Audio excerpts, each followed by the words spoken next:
Look at your garbage bin. Really, look at it.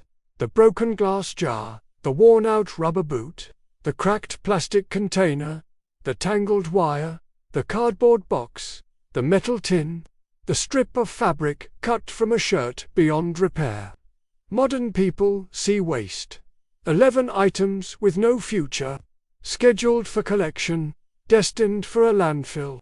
Gone by Thursday morning. Behind the Iron Curtain, a person looking at that same bin saw something completely different. They saw raw materials. The glass jar, cracked at the base, was a lamp chimney, a seed storage vessel, a fermentation container with the cracked section sealed with pine resin. The rubber boot, worn through at the sole, was gasket material, flexible hinge material, a waterproof patch for a cracked pipe. The cracked plastic container was a seedling tray.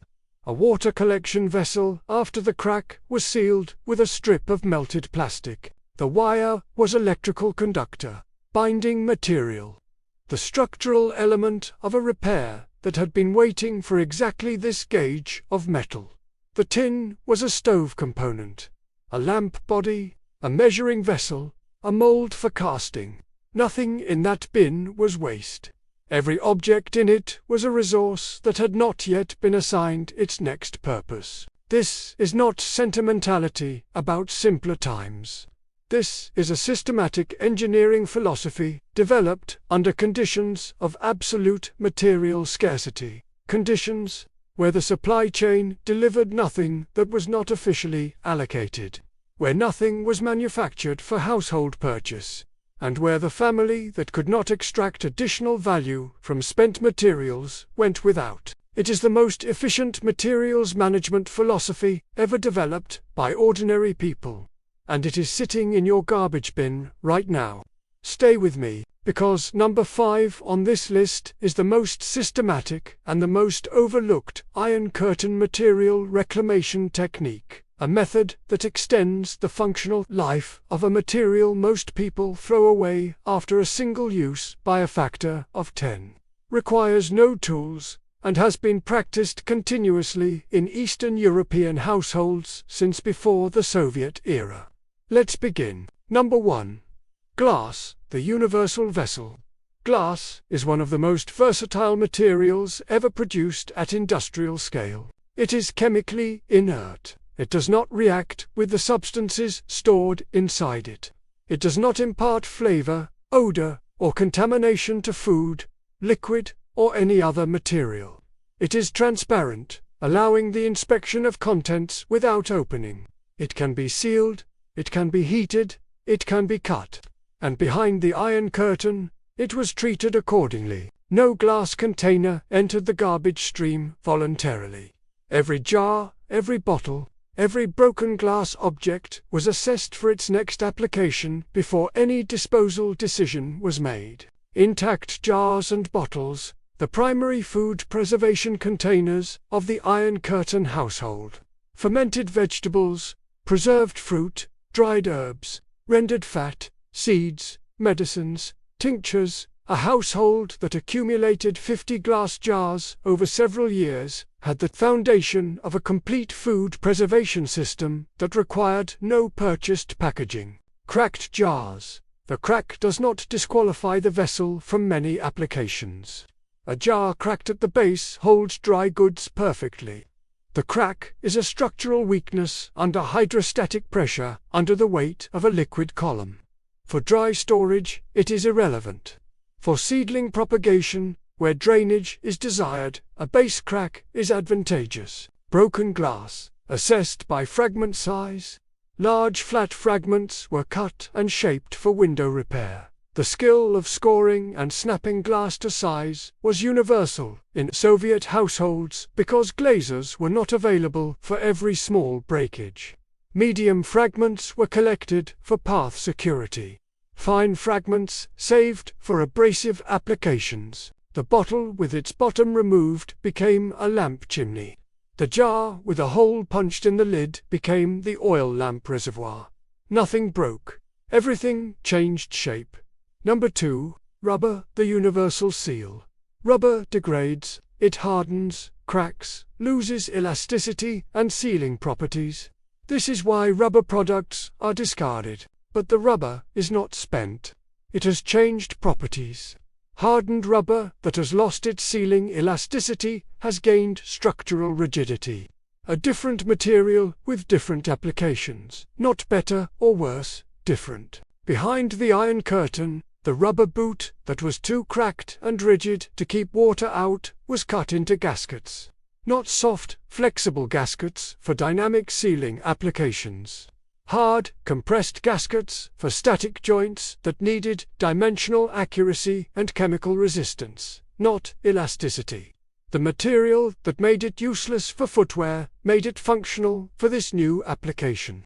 The bicycle inner tube that would no longer hold pressure was cut into strips.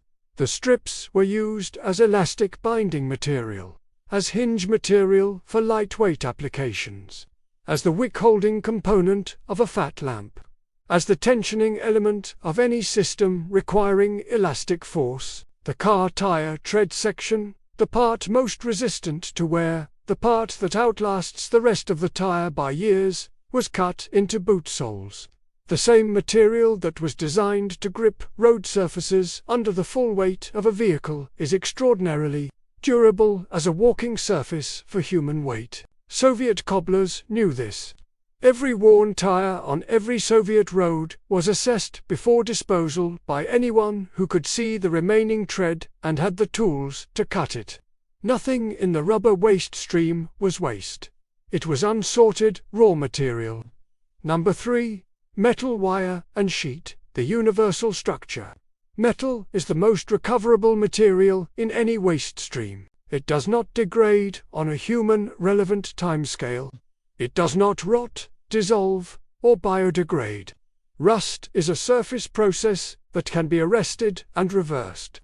The metal beneath the rust is the original metal with the original properties, waiting to be used. Behind the Iron Curtain, the collection and sorting of metal waste was not an environmental program.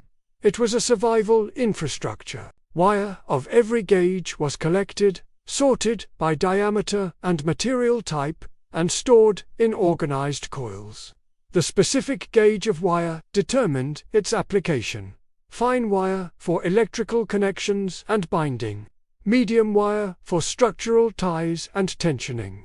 Heavy wire for load-bearing applications like the perimeter alarm system or the clothesline that had to hold wet winter garments in freezing conditions. Sheet metal, tin can bodies, flattened containers, any flat metal panel was cut and formed into components that would otherwise require purchased. Hardware, hinges, brackets, washers, shims, patch plates for cracked containers. The body of a lamp. The fin of a heat exchanger. The tin can, in particular, was one of the most versatile raw materials in the Iron Curtain material economy. Its steel is thin enough to cut with shears, thick enough to hold its shape, and chemically compatible with most storage and combustion applications.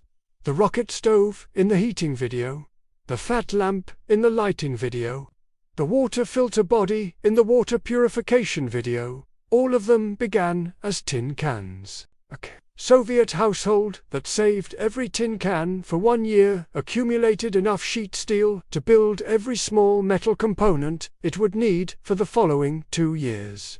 The material arrived from the food supply. The application was determined by the need of the moment.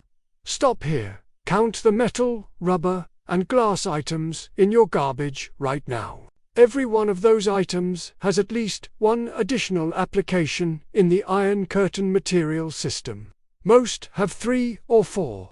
The Soviet family looking at your recycling bin did not see recycling. They saw the hardware store they did not have.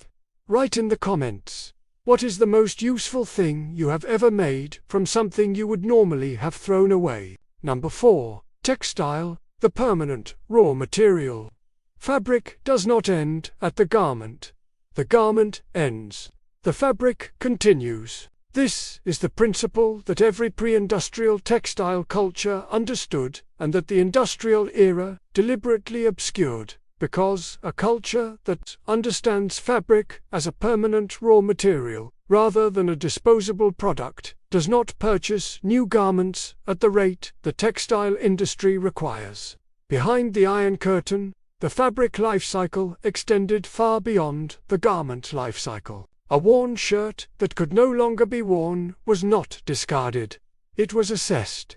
The areas of intact fabric, typically the back panels, the non-contact areas where wear had not degraded the fiber, were cut out and saved. These panels became patches for other garments, insulation fill for the thermal pouches in the building repair system, wicking material for fat lamps, bandaging material for wound care, filter cloth for water purification. The worn areas, the elbows, the collar, the cuffs, where the fabric had degraded to individual fibers, were cut away, and the fibers themselves were saved. These loose fibers provided the filling for padded insulation applications. Stuffed into the walls of a poorly insulated building corner, they provided thermal resistance at zero cost. The buttons, snaps, and closures were removed before any disassembly and saved in a container of mixed fasteners. In a system where purchasing replacement buttons was a consumption decision that competed with food expenditure, the button salvaged from a worn shirt was a resource with real value. The thread, carefully removed from seams before cutting, was rewound onto spools and used for the next repair. Nothing in the textile waste stream was waste. Every component had a downstream application. Number 5. Paper and cardboard, the overlooked insulator. This entire series has mentioned newspaper as an insulation material, a crack filler, a gap seal, a fire starter, and a crop protection layer. The reason it appears in so many applications across so many different survival domains is that paper and cardboard are genuinely versatile materials with properties that make them useful across a remarkably wide range of applications. The key property, cellulose fiber, traps air. Trapped air insulates. This makes any paper or cardboard product, newspaper, packaging cardboard, paper bags, cardboard boxes, a functional thermal insulator when used in sufficient thickness and kept dry. Iron Curtain households treated every paper and cardboard product as a resource with multiple sequential uses. First use, the intended use. Reading, receiving, storing. Second use, insulation. Newspaper lining the inside of coats. Cardboard boxing the internal lining of a poorly insulated wall cavity. Paper bags layered to create a multi-layer thermal barrier over any cold surface. Third use, fire starting. Dry paper ignites reliably and burns hot enough to start a fire in damp wood or compressed fuel blocks. A dry newspaper reserve in a sealed container is an emergency fire-starting resource that requires nothing else. Fourth use, seed starting medium. Dampened cardboard provides moisture-retaining substrate for germination. Newspaper layered under soil suppresses weeds in the hidden garden plots and returns nutrients as it decomposes. Nothing ended at the first use. The question was always the same. What does this become next? Here is the principle that unifies everything in this video. The modern consumer economy assumes objects have a single use and a single life, manufactured for that use, disposed of when that use ends.